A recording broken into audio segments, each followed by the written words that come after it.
You didn't think that all the fangame talk was done, did you? Well,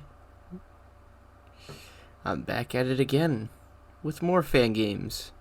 But I'm not going to be talking about fan games that are pre-existing. No. I'm going to be talking about the new ones that just dropped for this year's Sage. The 2020 Sage. Oh boy, this one's going to be very, very interesting. Because, well, there's a lot to talk about, so let's talk about that. So, the first game I'm going to start off with, as I'm sure, well, not everyone knows about it since it just dropped. It was a shadow drop, essentially, and it was the first game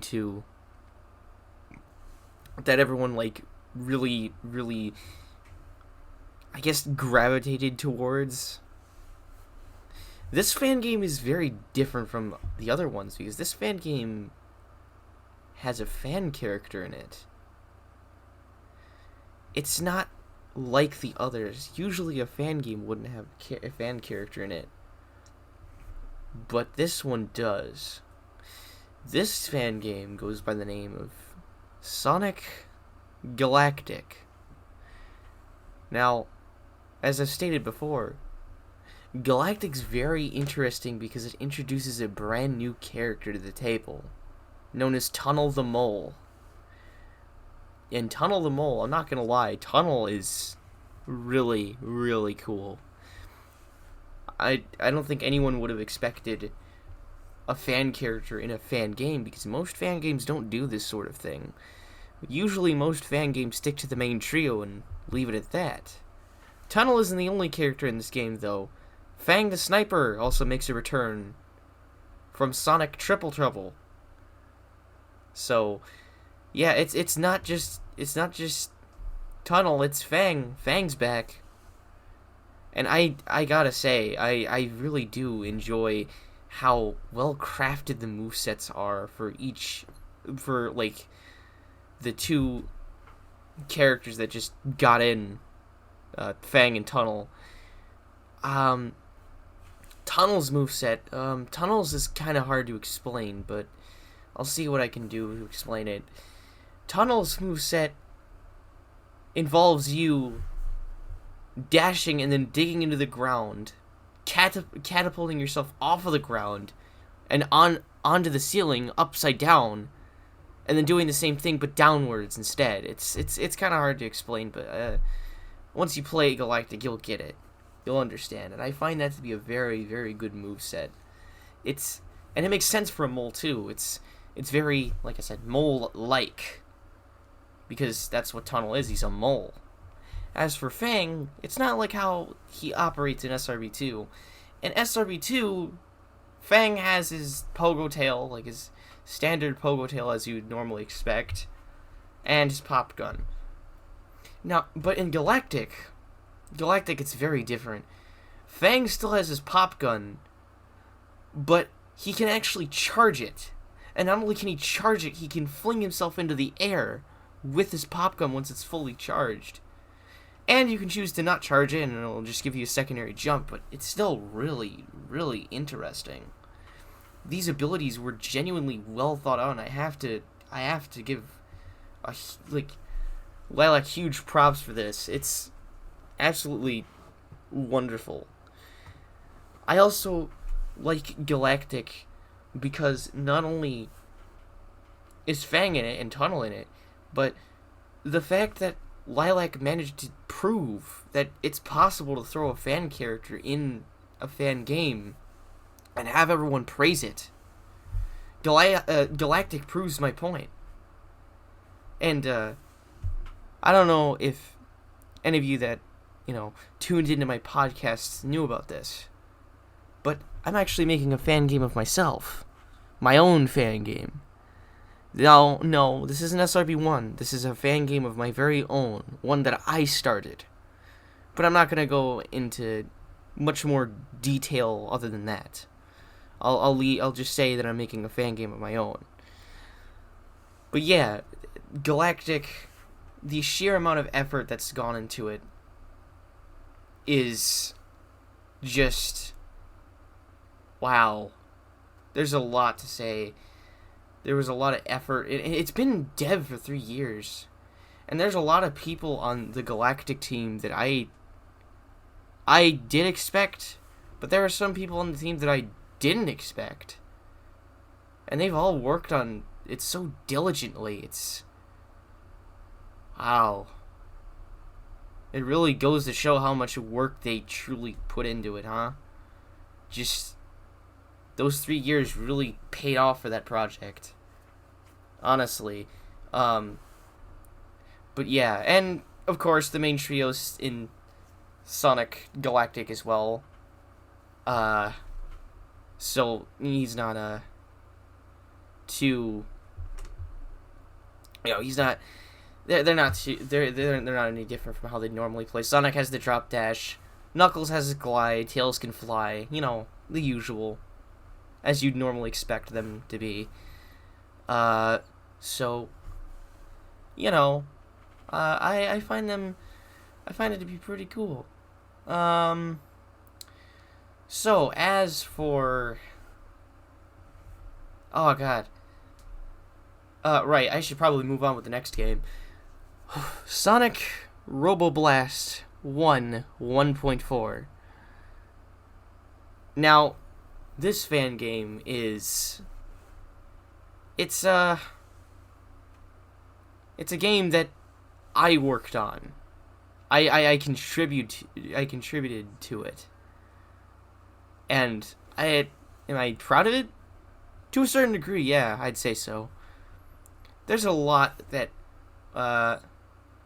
went down. There was a lot that went into SRB1. Nick and I worked really hard on it. I came up with a bunch of concepts. I made badniks even that didn't actually make it into the demo, but they'll be there in later versions of the game that released. I can't talk, but you won't just see the Waka, that's for sure. And I'm pretty certain you'd expect that there's going to be more than just the Waka. But I came up with 2 new badniks that I'm really proud of. I also worked on, let's see, what else have I worked on? I worked on establishing the character sprite style. Not only did I do that, I worked on polishing certain sprites, all sorts of things.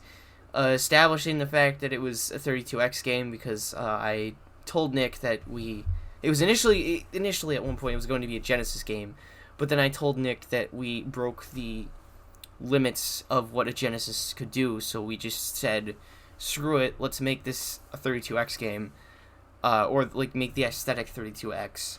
So that's what we went for. And the funny thing about SRB1 is that it takes place after the events of Knuckles Chaotix, the good ending, I believe. And there's also a fan game called New Tragic Panic that takes place after the bad ending, so they kind of contrast each other in a way. I find that to be really, really, really just, what's the word I'm looking for? I find that to be odd, but I kind of like it. I also find it to be, just a coincidence, is, the fact that one game takes place after the good ending and the other one takes place after the bad ending. And it creates this duology of some sort.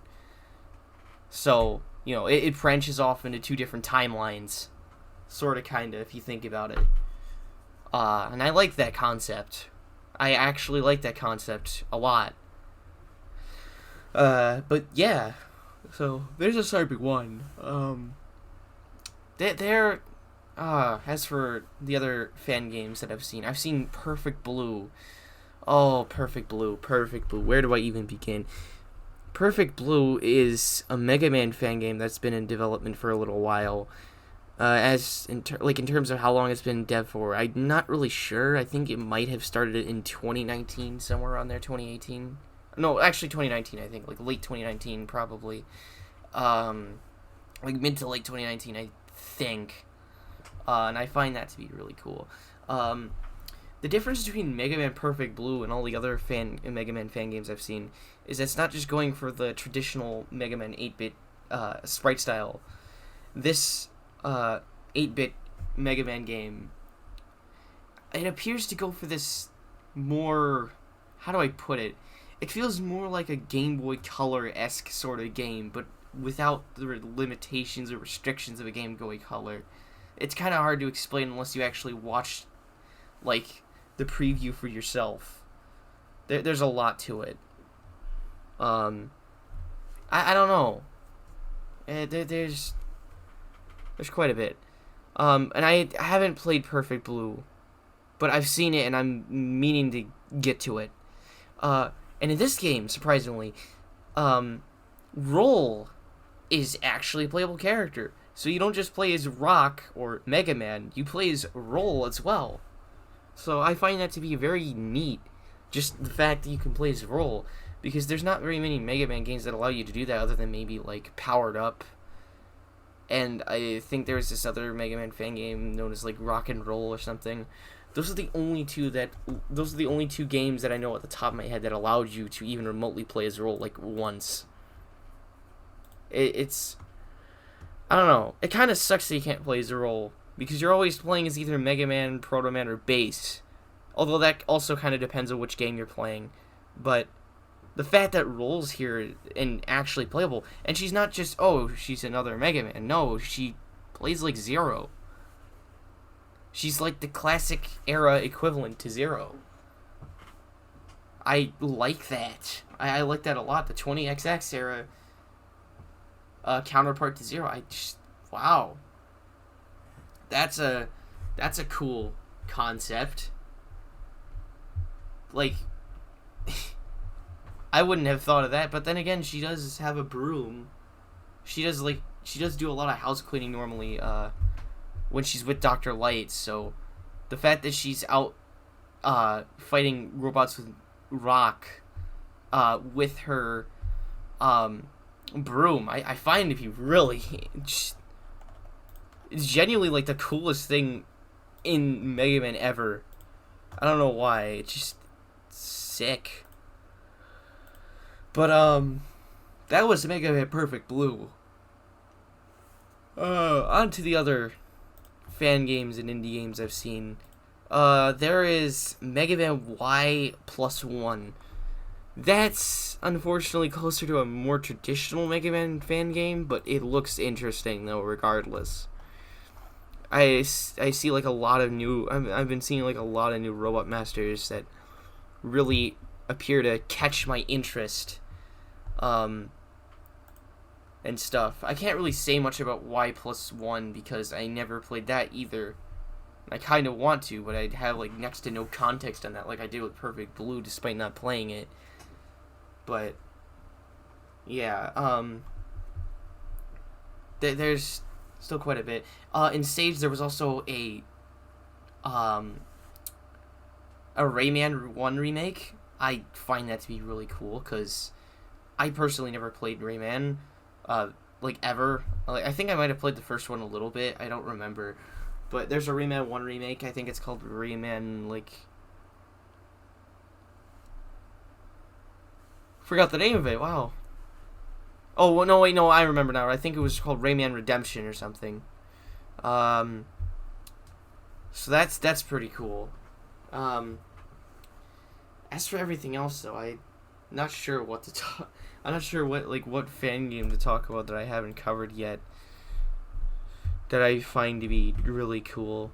Oh, Sonic GT. Yeah, that's a modern game. I haven't played that either. I've seen quite a bit of Sonic GT. Well, not quite a bit of it, but I've seen gameplay of Sonic GT. I find GT to be also intriguing to me. But that's also all I can really say on it. Like, there are a lot of these games that I just don't have enough context on. But you know, I also saw there being a Sonic 2 Master System remake. That was really cool. the fact that we got a Master System remake of Sonic 2, and it actually looks good. It alters the level design, it introduces a bunch of new characters, it fixes all of the flaws that the original Sonic 2 on the Master System had. Master System / Game Gear, my bad. But you get the deal. And you have, like, actual proper special stages in this remake, too. And this remake, though, the special stages are more like the ones in, like, the first Game Gear game. Also, well, they were more like, they were more like the bonus stages, my bad. I keep saying special stages, but they're literally just bonus stages that don't give you the Chaos Emeralds. But yeah, I found that to be really cool. There's also, wow, I know there was like a Mega Man inspired game, forgot the name of it, but it attended to this year's Sage. Found that one to be really, I'm intrigued in playing that too. Like the Mega Man X inspired game, I forgot the name of it, but it's Mega Man X inspired, and it looks very, very cool. All I know is that you play this robot named Alpha, and that's it. That's literally all I know. Which is kind of a bummer. Like I said, there are quite a few fan games that I never actually got around to playing other than those two, and know quite a bit about Perfect Blue enough to where I can actually discuss to people about it. But I really, I kind of came a bit, ooh. Oh, excuse me. My bad. But I kind of came a little unprepared for this episode, so you'll kind of have to bear with me here. Because I never actually played every game for Sage. I've only played just those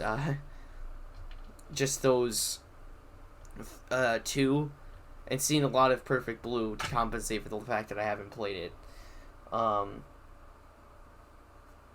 But yeah, it's just, oh wait, no, there's another one I could talk about. Virtua Sonic. That one's a wild ride. That one's trippy. And what I mean by that one being trippy is that you're playing as Sonic, or imagine playing as Sonic, but in first person. Imagine if you actually were Sonic, running around and stuff, in his eyes. Like, through his eyes. You know. So that'll be, or that's really cool. And I've heard, like, I've seen it kind of looks like you can get motion sickness from it, but it's not like those kind of fan games. It's not like that kind of game where it seems like it'd give me motion sickness, but I can imagine seeing it oh no, wait, no. It won't give anyone motion sickness because when you spin, the camera doesn't move in a way. The camera itself doesn't spin. The camera itself, I believe, is fixed in place, but the effects spin around you. So that's why it doesn't give the player motion sickness, because everything around you spins, but your view is fixed. So that's why you don't get motion sickness when spinning around. But yeah, I find the concept of Virtua Sonic pretty neat. But yeah, I think regarding Sage, that's just about every fan game I wanted to talk about. And I know quite a few of them were brief, more so than the other ones. And I promise you, I probably will try to play the rest of the Sage indie and fan games on there, so I have more context to give you. That way I won't be scrambling around trying to find things to discuss. So, for those of you who enjoyed not only episode 25, the final episode of the Saloon Podcast's first season, stick around for season 2. Because season 2 is going to be, it might not go off with a bang, but I'll try to change things up around season 2. But, yeah. Stay tuned, everyone. Stay tuned.